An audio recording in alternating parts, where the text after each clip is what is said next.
A lot of times, we will utilize mutual aid. So the challenge becomes is that we don't want to, for instance, put less people on more apparatus, because that again diminishes the quality of service that we're trying to deliver.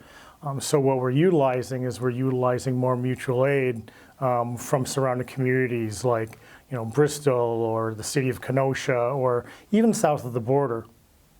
So one of the challenges of utilizing mutual aid is, number one, they may not be available. All agencies in the region, probably across the country, are experiencing higher call volumes.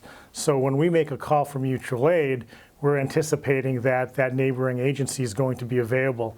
If they're not available, we need to basically skip to the next potential closest agency and hope that they're available. The other challenge that we encounter, just because of our proximity in our region, of being southeast Wisconsin, is that we don't have the capability of going east, because obviously we have Lake Michigan.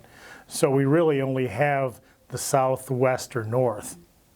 We are using our overtime fund extensively.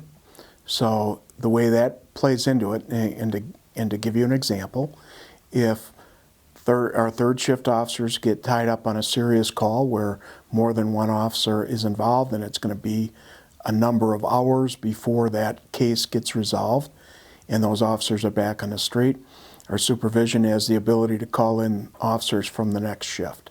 So those officers end up working a 12-hour shift to add on to make sure that we've got personnel available on the street to be able to handle any additional incoming calls. That works that night. That if you're adding 12-hour shifts to your regular command and you're counting on that to be able to do that, has a negative effect on the officers' performance. It's got a negative effect on their families. It's got a negative effect on the overtime budget. So those are all types of things that we're hoping to remedy with adding 4 additional personnel.